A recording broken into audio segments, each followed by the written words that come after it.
नमस्कार दोस्तों, मैं जयप्रकाश सलेच आपका हार्दिक स्वागत करता हूं। आज हम school lecture 2025 RPSC school lecture 2025 का जो पेपर सॉल्यूशन कर रहे हैं। इस पेपर सॉल्यूशन में 140 तक मैथ्स के क्वेश्चंस थे, तो 140 तक क्वेश्चंस के यानी हमारा ये लास्ट वीडियो 131 से 140 तक क्वेश्चन। फॉर द फॉलोइंग पे of matrix the value of game is. तो अगर निम्न भुगतान मैट्रिक्स वाले खेल का मान क्या है, तो खेल का मान निकालने के लिए सबसे पहले हम क्या करते हैं, रो का मिनिमम निकालते हैं।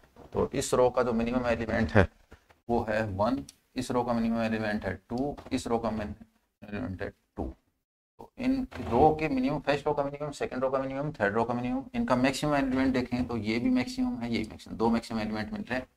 ठीक है, कॉलम में देखेंगे तो कॉलम में मैक्सिमम देखा, इसका मैक्सिमम 6 है, इसमें मैक्सिमम 7 एलिमेंट है, इस कॉलम मैक्सिमम 7 है, इन मैक्सिमम में सबसे मिनिमम 6 है।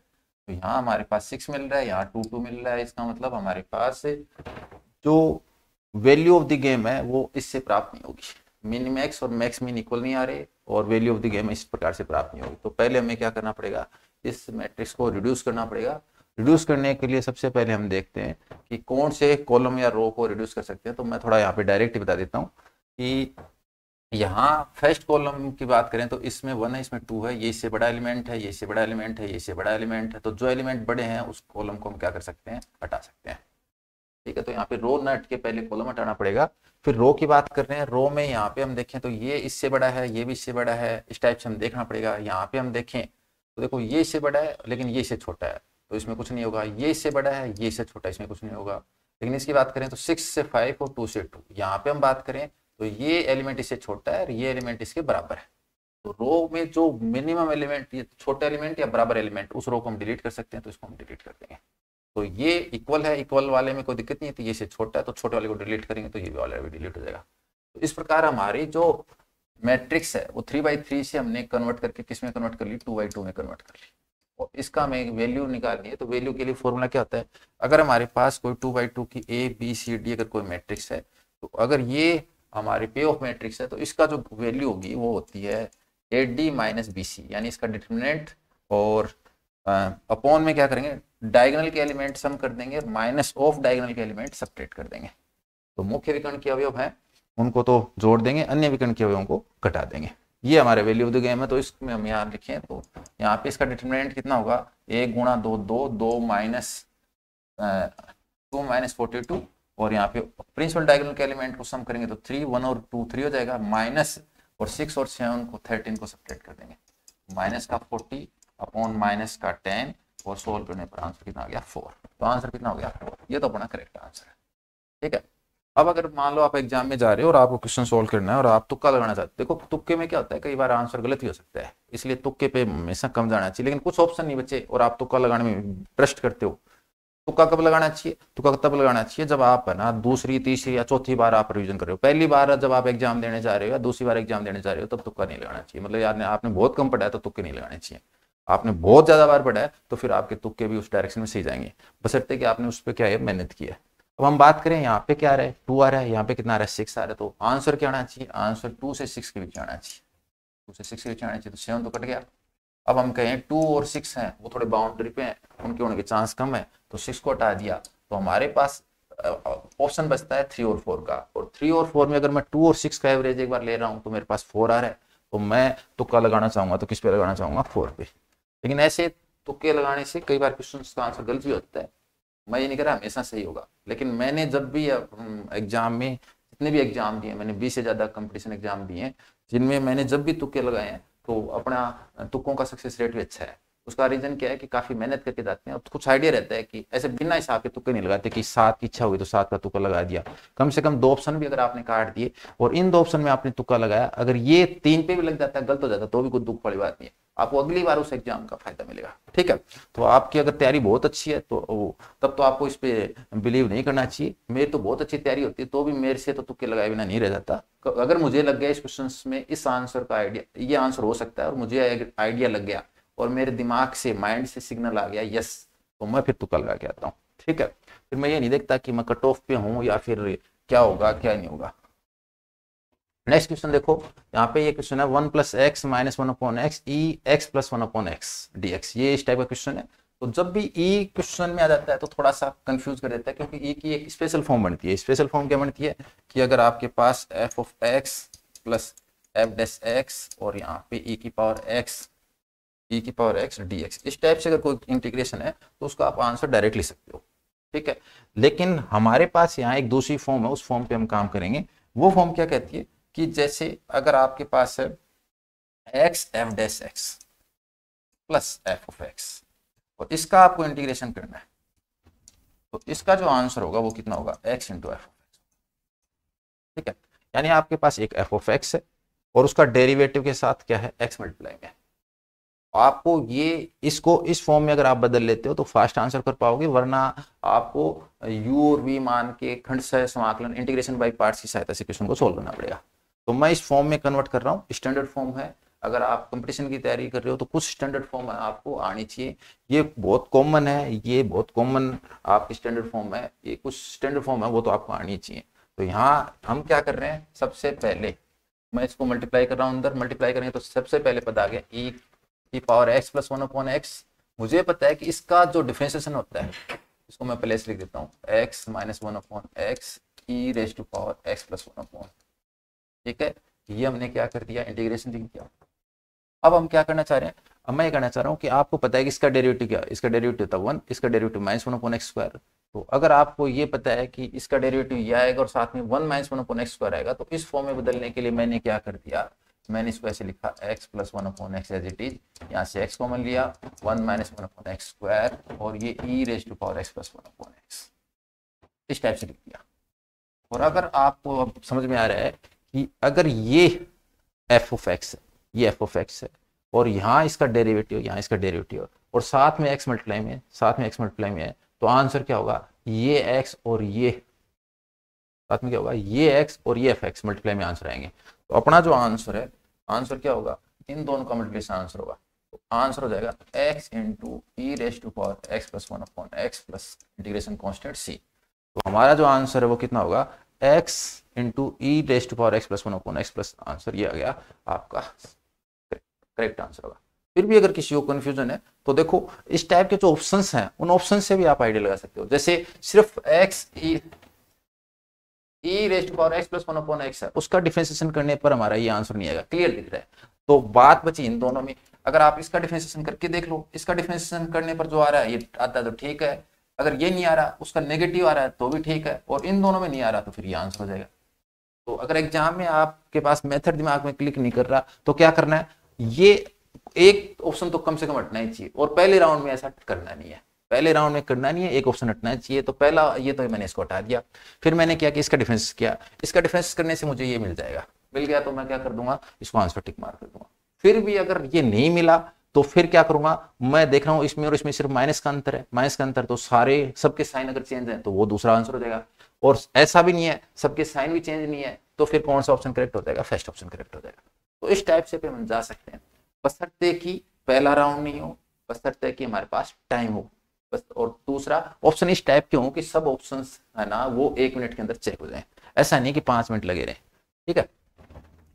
नेक्स्ट क्वेश्चन देखो, यहाँ पे दे रखा है the domain of the function x plus 1/रूट के अंदर x plus greatest integer function x है, वेयर ग्रेटेस्ट ये जिसको बॉक्स के अंदर x लिख रखा है इज ग्रेटेस्ट इंटीजर फंक्शन, ये दे रखा है।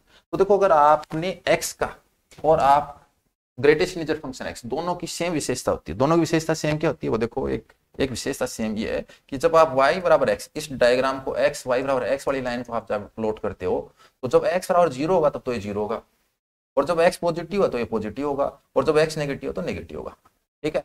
ध्यान रखना, जब x पॉजिटिव है तो y कैसा है, पॉजिटिव है, जब x बराबर 0 है तो y कैसा है, 0 है, और जब x नेगेटिव है तो y कैसा है, नेगेटिव है, ठीक है। सेम है, x और y दोनों इक्वल है, तो जैसी नेचर x की रहेगी वैसी नेचर y की रहेगी, और थोड़ी नेचर इसकी सेम मिलती है। ग्रेटेस्ट इंटीजर फंक्शन में क्या होता है, ग्रेटेस्ट इंटीजर फंक्शन में आप अगर इसका डायग्राम बनाओगे तो यहाँ जो वैल्यू है ये क्या रहेगी, 0 रहेगी, फिर ऐसे रहेगा, फिर यहाँ रहेगा। इसका मतलब अगर आप x पॉजिटिव लेते हो, जब आप x पॉजिटिव लेते हो तो इससे भी पॉजिटिव वैल्यू मिलेगी, जब आप 0 लेते हो तो इससे भी 0 मिलेगा, और जब x पॉजिटिव लेते हो तो इसमें 0 भी वैल्यू मिलेगी, बस थोड़ा सा ये ध्यान रखना।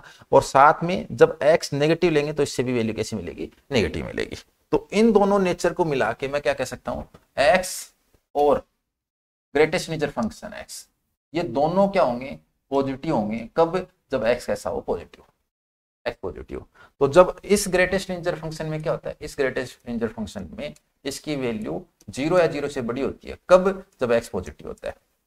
तो जब एक्स पॉजिटिव होता है तो ये तो 0 भी हो सकता है, पॉजिटिव भी हो सकता है, लेकिन ये वैल्यू ना जब एक्स ग्रेटर देन 0 होता है तो आपका ये वैल्यू कभी 0 होगी नहीं, तो दोनों का सम है वो क्या नहीं होगा, 0 नहीं होगा। और 0 नहीं होगा तो इसका मतलब ये x plus greatest integer function की बात कर लेते हैं, तो x plus greatest integer function x positive कब होगा, जब एक्स कैसा है, पॉजिटिव।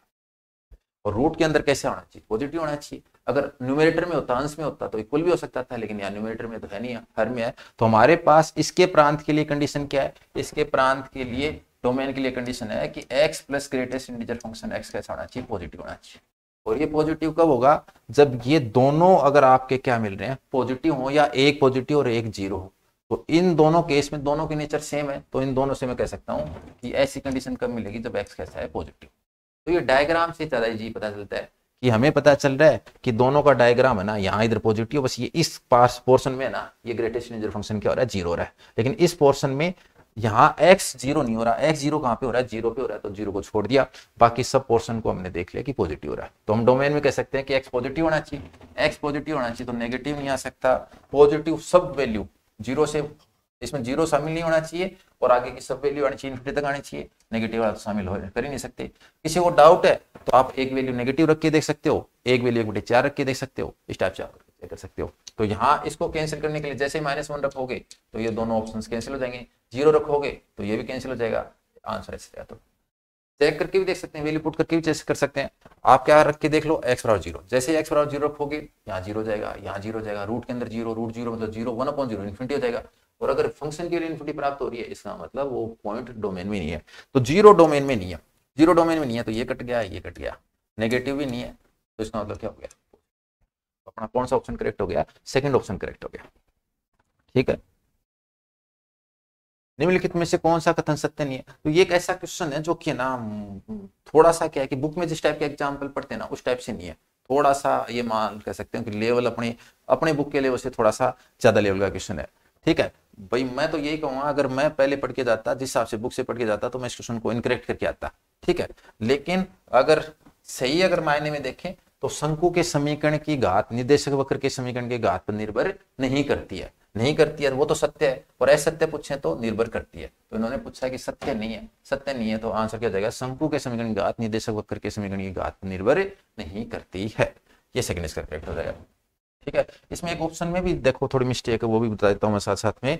यहाँ क्या कह रहा है कि वर्टेक्स एट ओरिजिन, तो वर्टेक्स एट ओरिजिन मूल बिंदु शीर्ष वाले, यहाँ पे एक शीर्ष नाम नहीं है हिंदी में, ये मिस्टेक किसमें है, ये हिंदी में मिस्टेक है, लेकिन आरटीसी क्या कहती है, अगर क्वेश्चन में इंग्लिश में मिस्टेक है ना तो वो हम कंसिडर करेंगे। यहाँ पे किस में मिस्टेक है, हिंदी में मिस्टेक है, तो इसको आप है ना ये एग्जाम में ये नहीं कह सकते, आरपीसी को आप चैलेंज नहीं कर सकते कि ना आपने ऐसा क्यों कर दिया। तो थोड़ा बहुत प्रिंटिंग मिस्टेक है, इतना चलता है, बाकी तो करेक्ट है। ठीक है, तो हिंदी में इनकरेक्ट होना कोई वो बड़ी बात नहीं है। इन्हीं दो संख्याओं a तथा b के लिए मानक विचलन कितना होता है, तो a तथा b के लिए मानक विचलन कितना होगा दो संख्याओं के लिए। तो देखो जब बहुत इजी क्वेश्चन है, लेकिन एग्जाम में क्या होगा, अगर आपने इस टाइप का क्वेश्चन पहले नहीं पढ़ा तो आपको हार्ड लगेगा, टफ लगेगा, मेरा अनुभव यही है। तो कभी भी क्वेश्चन जो पेपर टफ होता है वो किस वे में देखा जाता है कि वो क्वेश्चन आपका देखा हुआ है या नहीं देखा हुआ।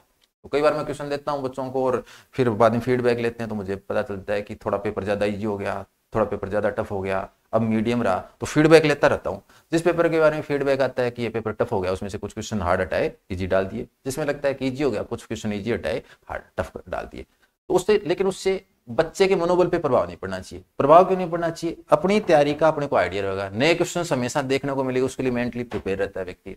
अगर आपके पास टेस्ट में 50 क्वेश्चन है और 50 में से आपने क्या किया, 30 क्वेश्चन अटेम्प्ट कर लिए, 10 क्वेश्चन को आपने नया सीख लिया और 10 क्वेश्चन के बारे में आपको पता चला कि ये थोड़े टफ है, इनको छोड़ भी सकते हैं, तो कुछ ना कुछ सीखा है। हमेशा 50 में से 50 क्वेश्चन अटेम्प्ट नहीं होते हैं, और अगर किसी से होते हैं तो उसका कंपैरिजन भी नहीं करना चाहिए। कुछ बच्चे टॉपर होते हैं, वो उनके साथ आप हमेशा कंपैरिजन करोगे तो हमेशा डिमोटिवेट रहोगे। ठीक है, तो यहाँ पे इस टाइप का जो क्वेश्चन है, ये पहली बार अगर आप कर रहे हो तो आपको हो सकता है कि लगे कि बहुत ही टफ क्वेश्चन है। तो यहाँ पे आपको अगर ये बताना चाहिए, दो संख्याओं, अगर दोनों संख्याएं a और b ना होकर a और a होती तो मानक विचलन कितना होता, 0 होता, 0 होता। तो यहाँ पे a और a b लेने पर ये 0 दे रहा है और ये 0 दे रहा है, तो ये ऑप्शन तो कट गए। ठीक है, आपको इन दोनों में एक ऑप्शन करना है। तो आप मतलब जा सकते हो, वैल्यू लेके चेक कर सकते हो, कुछ भी करके चेक कर सकते हो, डिपेंड आप पे करता है कि आप किस प्रकार से करना चाह रहे हो। तो इसको 10 प्रकार से किया जा सकता है, लेकिन एग्जाम का प्रेशर ऐसा रहता है कि हम एक प्रकार से करना भी मुश्किल हो जाता है।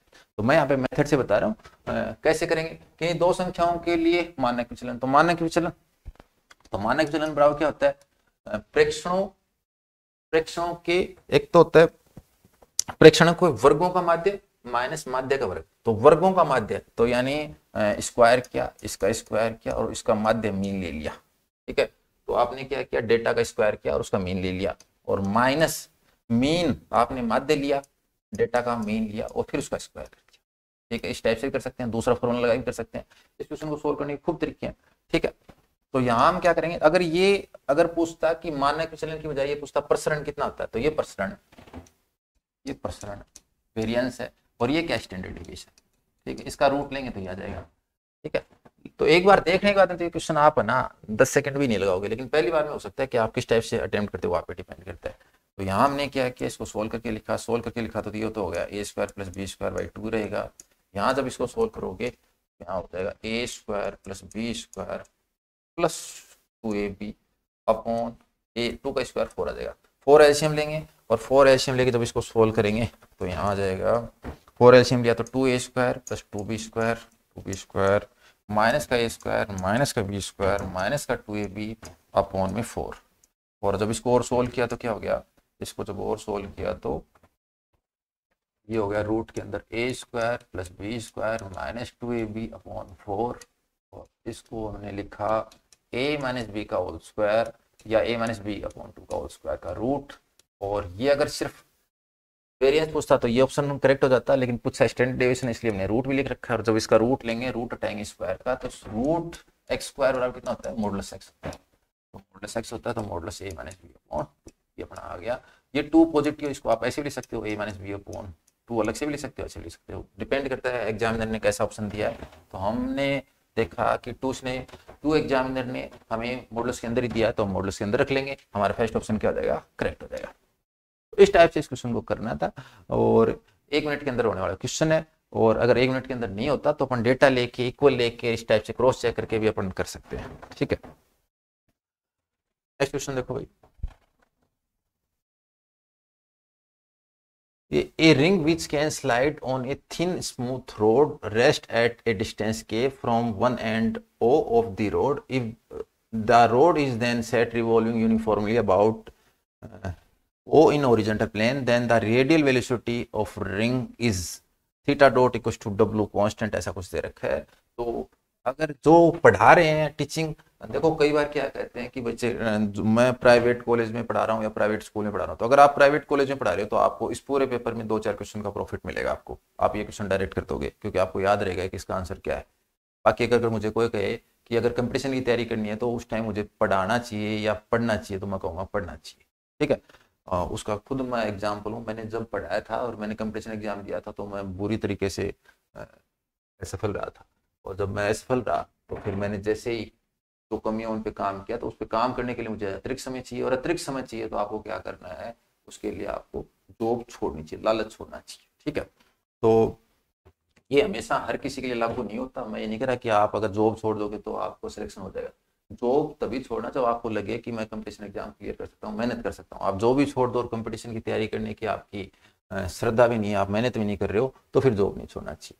तो आप अगर जॉब कर रहे हो और आप 100 में से आप, अगर मैं कहूँगा कि 10 टीचर्स की कैपेसिटी या 10 से भी कम कहें तो 5 स्टूडेंट ऐसे हैं जो कि कंपटीशन क्लियर कर सकते हैं, 95 नहीं कर सकते मेरी नज़र में जो स्टूडेंट्स होते हैं। और उन 5 में अब इनको 5 को क्या करना पड़ेगा, इन 5 को अगर जॉब नहीं छोड़ी तो इनमें से आपके सिलेक्शन होने की चांस है ना फिर लेस देन 1% या 1% हो जाते हैं।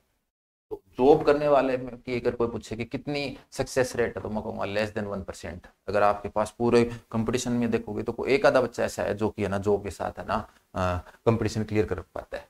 ठीक है, वो भी वो किस प्रकार से एडजस्ट करता है या उसका मेंटल जो लेवल है वो बहुत अच्छा है, उस केस में वरना सक्सेस रेट बहुत कम है। ठीक है, तो यहाँ हम बात करें तो अगर आपको डायरेक्ट अगर पढ़ा रहे हो तो आपको डायरेक्ट पता रहेगा कि आर बराबर क्या होता था। बुक में जैसे मोस्टली डी मिलता है, यहाँ पे के दे रखा तो के और आई पर बोल लेके यहाँ पे हाइपरबोलिक में कोस आएगा, हाइपरबोलिक कोस थीटा, ये आंसर मिलता है बुक में। यहाँ पे के, यहाँ पे क्वेश्चन में के दे रखा था, के दे रखा है, बुक में डी दे रखा है, जो जिस बुक से मैंने पढ़ा उसमें डी दे रखा है, तो ये थोड़ा सा होता है, इसका डिफरेंस करते ही अपने इसमें कन्वर्ट कर सकते हैं।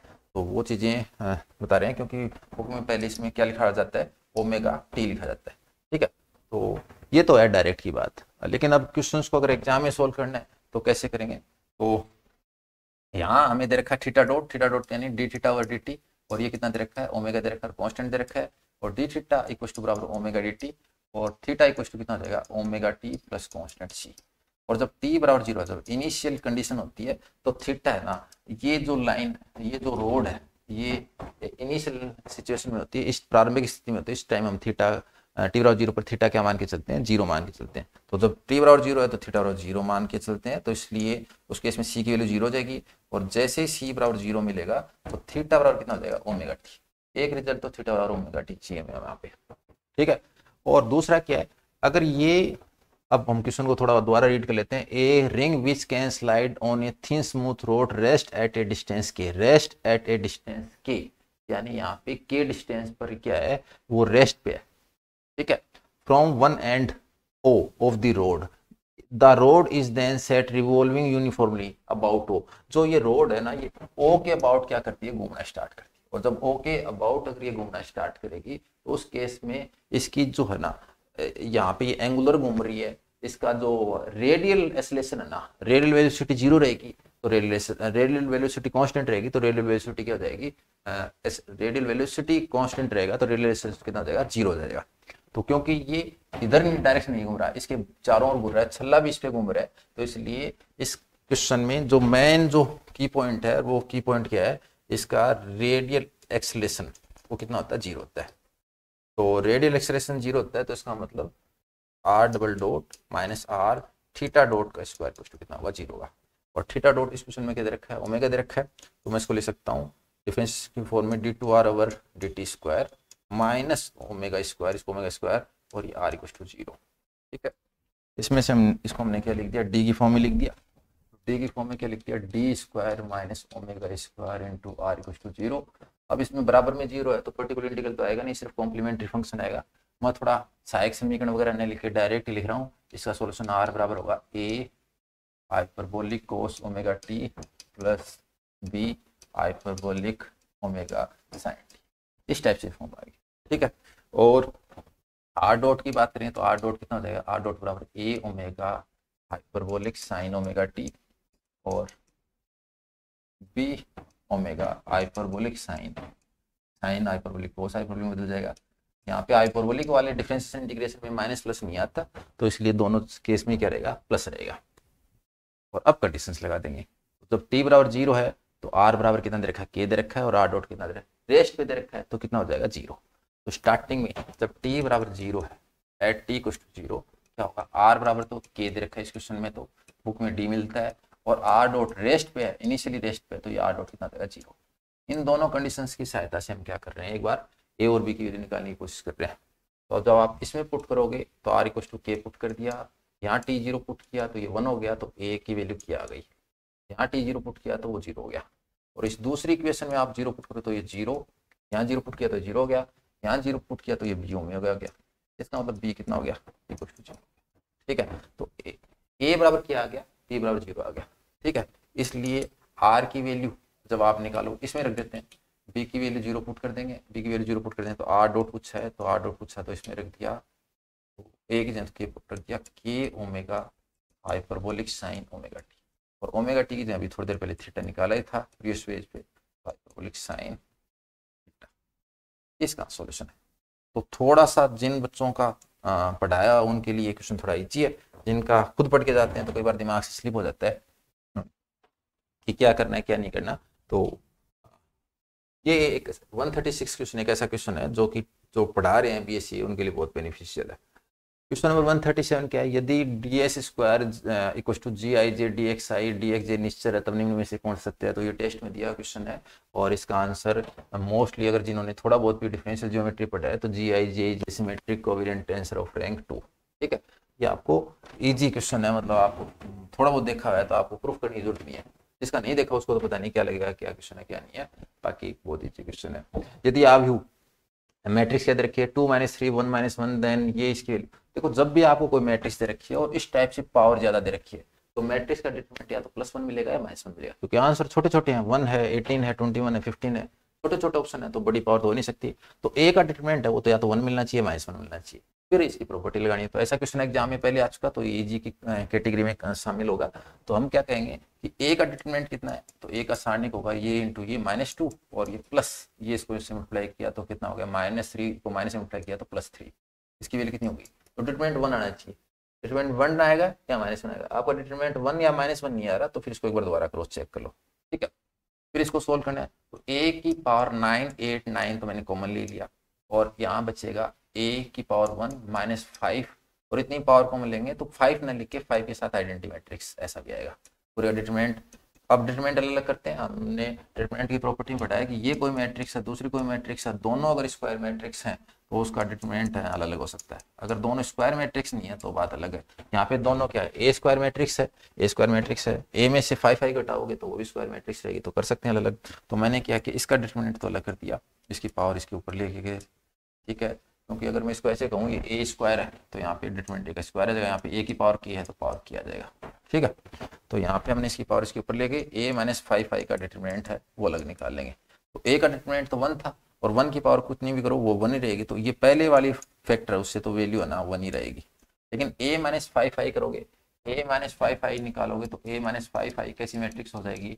अब 5 घटाना पड़ेगा, 2 में से 5 तो -3, यहाँ पे -3 है ही, यहाँ पे 1 है ही, और ये आप थोड़ा कर लेना पूरा लिख के सोल्व कर लेना, मैं थोड़ा सा पेपर के हिसाब से थोड़ा फास्ट बता रहा हूँ। यहाँ 1 तो 1 रहेगा, इसमें से 5 घटाओगे तो 5 घटाओगे तो -6, इसका डिटरमिनेंट निकालोगे तो 18 -3, तो ये 18 में से 18 + 3 कितना हो गया 21। बस यहाँ पे ये ध्यान रखो कि अगर आप एक माइनस लगाना भूल गए तो 18 + 3 की जगह अगर 18 - 3 हो गया तो 15 ऑप्शन में पहले से प्रेजेंट है।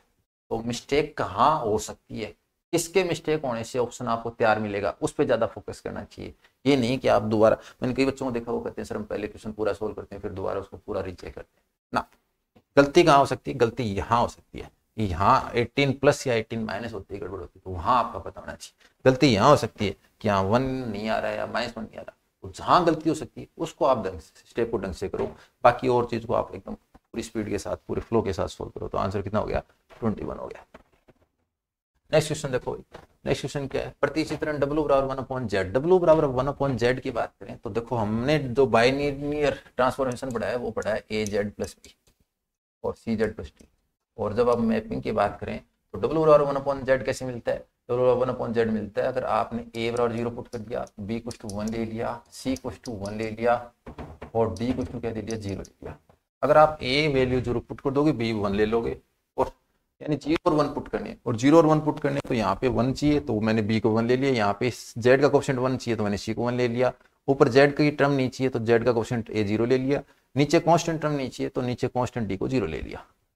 और इस कंडीशन से हम कह सकते हैं कि AD - BC की जो वैल्यू है वो 0 × 0 -1 × 1 सोल्व करने पर -1 जो कि 0 नहीं है, 0 नहीं है तो इसका मतलब क्या है AD - BC 0 नहीं है, तो हम कह सकते हैं कि ये बाइलिनियर ट्रांसफॉर्मेशन की कंडीशन को फुलफिल कर रहा है, द्विरेखिक रूपांतरण की जो शर्त है उसका पालन कर रहा है, ठीक है।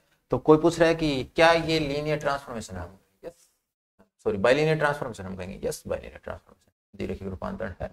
तो ये केवल एक द्विरेखिक रूपांतरण है, तो द्विरेखिक रूपांतरण है, इसमें भी है इसमें भी है। इसके अलावा ये अनुकोण प्रतिचित्रण है या नहीं है, ये कौन फॉर्म में मैपिंग है या नहीं है, इसको और चेक करना है तो वो उसको हम और चेक कर लेंगे। तो W = 1/z, वैसे तो इसको इन्वर्जन मैपिंग कहते हैं, है ना। तो जो पढ़ाया भी है आपको जब ऑनलाइन कोर्स में नाम बताया इसका कि इन्वर्जन मैपिंग है, बाइलिनियर ट्रांसफॉर्मेशन का पर्टिकुलर केस है, सीधी सी बात है। लेकिन अब बात कर रहे हैं किसी पर्टिकुलर केस में, तो जो हमेशा बाइलिनियर ट्रांसफॉर्मेशन है तो वो किसी पर्टिकुलर केस के लिए भी बाइलिनियर ट्रांसफॉर्मेशन रहेगा।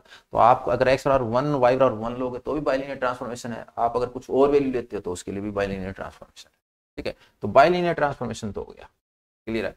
अब यहाँ इस मैपिंग में दिक्कत क्या आती है, इस मैपिंग में दिक्कत आती है कि आपका क्या नहीं होना चाहिए, Z0 नहीं होना चाहिए। W = 1/z में क्या नहीं होना चाहिए, Z0 नहीं होना चाहिए। और हमें अगर z 0 नहीं होना चाहिए, हमें पॉइंट दे रखा है x = 1 y, 1, तो x = 1, y, 1 को हम ऐसे लिख सकते हैं 1 + 1 × आइटा है 1 आइटा लिख सकते हैं, और ये जो पॉइंट है वो 0 नहीं है, यानी हमें 0 पे पूछा ही नहीं है। जब 0 पे पूछा ही नहीं है तो टेंशन ही नहीं है। हमें किस पॉइंट पे पूछा है, 1, 1 पे पूछा है। कॉम्प्लेक्स में हम कह सकते हैं 1 + आइटा पे पूछा है, इस पे पूछा है कि ये अनुकोण प्रतिचित्रण है नहीं। अब कॉनफॉर्म मैपिंग की जो शर्त होती है, नेसेसरी कंडीशन क्या है, कॉनफॉर्म मैपिंग की नेसेसरी कंडीशन है कि वो कैसा होना चाहिए, एनालिटिक फंक्शन होना चाहिए। अब हमें पता है कि एनालिटिक फंक्शन है, किस पॉइंट पे एनालिटिक नहीं है, सिर्फ z = 0 पे एनालिटिक नहीं है, तो एनालिटिक फंक्शन तो है, नेसेसरी कंडीशन संतुष्ट हो रहा है। किस पॉइंट पे एनालिटिक है, आप कहोगे सिर्फ 0 को छोड़कर बाकी प्रत्येक पॉइंट पे एनालिटिक है, ओरिजिन को छोड़ के, मूल बिंदु को छोड़कर, except origin it is analytic everywhere. ठीक है, 0 को छोड़ के प्रत्येक बिंदु पर कैसा है, विश्लेषिक है। और क्या होना चाहिए, सफिशिएंट कंडीशन क्या है अनुकोण प्रतिचित्रण की, तो कॉनफॉर्म मैपिंग की सफिशिएंट कंडीशन होती है कि इसका जो फर्स्ट डेरिवेटिव है ना वो क्या होना चाहिए, उस पॉइंट पे 0 नहीं होना चाहिए। तो हम इसका फर्स्ट डेरिवेटिव निकालेंगे, तो फर्स्ट डेरिवेटिव यानी dw और dz लिख दो, इसको f ऑफ z लिखते हो तो f' लिख दो, या dw और dz लिख लो। इसकी वैल्यू कितनी होगी, -1/z², और z की वैल्यू क्या है यहाँ पे 1 + आइटा। तो आप जब इस dw और dz की वैल्यू किस पर, आप x = 1, y = 1 बोल दो, चाहे 1 + आइटा भी बोल दो, तो आप जब इसको रखोगे तो z की जगह होता है x + आइटा y, x की जगह 1 रख दिया, आइटा y की जगह 1 रख दिया, इसका होल स्क्वायर, और ये वैल्यू क्या नहीं है, 0 नहीं है। तो अगर उस पॉइंट पर डेरिवेटिव 0 नहीं है तो ये सफिशिएंट कंडीशन को भी सेटिस्फाई कर रहा है, इसका मतलब ये नेसेसरी कंडीशन भी सेटिस्फाई कर रहा है इस पॉइंट पर, और सफिशिएंट कंडीशन सेटिस्फाई कर रहा है, और नेसेसरी और सफिशिएंट दोनों कंडीशन सेटिस्फाई कर रहा है, तो इसका मतलब क्या हो गया, ये अनुकोण प्रतिचित्रण भी है। ठीक है, किस पॉइंट पे दिक्कत है, डेरिवेटिव 0 पे दिक्कत है, 0 पे इन्फिनिटी हो रहा है, 0 पे इन्फिनिटी हो रहा है, फाइनाइट प्राप्त नहीं हो रहा, तो हमेशा कौन जो बाइलिनियर ट्रांसफॉर्मेशन में भी 0 दिक्कत कर रहा है, एनालिटिक फंक्शन में भी 0 दिक्कत कर रहा है, कॉनफॉर्म मैपिंग में भी 0 दिक्कत कर रहा है। इसलिए कोई पूछे 0 के अलावा इस मैपिंग के लिए, तो आप कहोगे ये जो मैपिंग है 0 के अलावा, मूल बिंदु के अलावा प्रत्येक बिंदु पर कैसा है, बाइलिनियर ट्रांसफॉर्मेशन भी है और कॉनफॉर्म मैपिंग, दोनों चीजें। ठीक है, अब इसी 1, 1 दे तो भी चलेगा, 2, 3 देता तो भी चलेगा, -1, आइटा देता तो भी चलेगा, सिर्फ 1, 0 देता तो भी चलेगा, दोनों 0 0, x और y दोनों 0 नहीं। और इस पेपर का लास्ट क्वेश्चन, यदि r = r मैग्नीट्यूड का मॉडुलस xi + yj + zk का मैग्नीट्यूड है, तो इसका जो लाप्लास ऑपरेटर है वो कैसे ज्ञात करेंगे, r की पावर n का। तो लाप्लास ऑपरेटर कैसे प्राप्त करेंगे, तो इन्होंने पूछा है कि del2 rn, इसको मैंने लिखा सिग्मा की फॉर्म में लिख देता हूँ, सिग्मा del2 / del(x²) और r की पावर n। ठीक है, इसका एक बार डिफरेंशिएशन करेंगे तो एक del और del x रख लिया, एक बार डिफरेंस किया तो n r की पावर n-1 del r। ठीक है, वैसे तो ये रिजल्ट मैंने खूब टेस्ट में भी दिया है, बच्चों को याद भी करवाया है, मोस्टली बच्चे याद करते भी हैं, याद रहना भी चाहिए। तो डायरेक्ट टिक मार्क वाला क्वेश्चन है, लेकिन फिर भी अगर आपको पहली बार पढ़ रहे हैं या आपको नहीं पता है कि इस क्वेश्चन को याद रखा जाता है, तो फिर इसके लिए मैं सोल्यूशन भी बता रहा हूँ। del r और del x है वो जब हम सोल्व करते हैं, क्योंकि r क्या होता है, r एक्चुअल में यहाँ पे √(x² + y² + z² है। ठीक है, इससे हम del r और del x निकालते हैं तो x/r आता है। तो मैं थोड़ा डिटेल में नहीं जा रहा, अगर जिनको थोड़ा सा दिक्कत हो तो बुक्स में देख लेना, खूब बार del r और del x निकाल रखा है। एंड तो अपना ऑनलाइन कोर्स है उसमें भी आपको सारी चीज़ें मिल जाएंगी। तो del और del x है, इसमें से n तो कॉमन बाहर आ गया, और यहाँ del और del x है, n तो सिग्मा से ही बाहर ले लो, n सिग्मा से बाहर लिया del और del x, और r की पावर n-1 है, इसको हमने रखा x/r, और इसकी जो वैल्यू है इसको सोल्व करने पर हो गया n × सिग्मा del और del x, और यहाँ पे हमने लिखा x × r की पावर n-2। ठीक है, एक बार डिफरेंशिएशन और कर देंगे, एक बार डिफरेंशिएशन और करेंगे तो क्या होगा, एक बार डिफरेंशिएशन तो n r की पावर x वाले का करेंगे तो x वाले तो 1 हो जाएगा, r की पावर n-2 हो जाएगा, और एक बार x को छोड़ दिया n-2 करें तो n-2, और यहाँ पे r की पावर n-3, और del r और del x आएगा। और अब अगर आपकी प्रैक्टिस हो गई हो तो आप इसको सीधा x/r भी लिख सकते हो। ठीक है, मैं स्टेप और लिख देता हूँ। तो मैंने क्या किया, यहाँ पे जो वैल्यू, ठीक है, सिग्मा कहाँ गया, सिग्मा तो लगाना ही n सिग्मा, ठीक है, n, ठीक है, इसको लिखा r की पावर n-2 प्लस n-2, और इसको लिखा r की पावर n-3, ये x/r होगा, x/r, और एक x ये तो x का इस टाइप से लिख दिया। अब सिग्मा लिखेंगे, सिग्मा लिखेंगे तो 3 बार आएगा ये चीज़ें, तो ये इसको सिग्मा लगाएंगे तो r की पावर n-2 प्लस r की पावर n-2, उससे अगले वाले में भी r की पावर n-2, 3 बार इससे आ जाएगा। और इनको ऐड करेंगे तो n-2 और r की पावर n-4 तो सब में आएगा, पहले वाले में आएगा x स्क्वायर, दूसरे वाले में आएगा y स्क्वायर, तीसरे वाले में आएगा z स्क्वायर। इस टाइप से हमने इसको लिख दिया। सॉल्व कर लेते हैं। सॉल्व करने पर क्या होगा, n3r की पावर n-2 प्लस n-2 r की power n-4 into R square, और जब इस r स्क्वायर को सिंप्लीफाई करेंगे तो n इंटू 3r की पावर n-2 और ये n-2 r की पावर n, ठीक है, यहाँ पे हमने प्लस लिख दिया।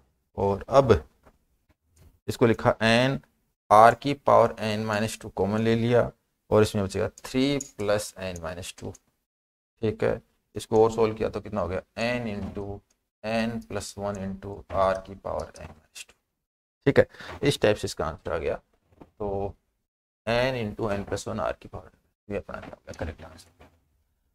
इस प्रकार से 140 क्वेश्चंस थे। अच्छा पेपर था, कुल मिला के 3 पेपर में मिस्टेक्स थी। आरपीएससी की जो फाइनल आंसर किए उसमें भी 2-3 क्वेश्चंस में मिस्टेक है, लेकिन अगर आपको नॉलेज है तो उससे कोई फर्क नहीं पड़ता, ठीक है। लास्ट ऑल ओवर जो अगर ऑब्जेक्शन लगने के बाद में आंसर की मोस्टली ठीक कर दी जाती है। और अब आरपीएससी फर्स्ट ग्रेड का पेपर का एक बेनिफिट ये भी है कि आपको आरपीएससी जब सेकंड ग्रेड का पेपर दोगे तो उसमें आपको उसका अनुभव है, वो जो एग्जाम की तैयारी का जो लाभ है उसमें आपको मिलेगा। धन्यवाद।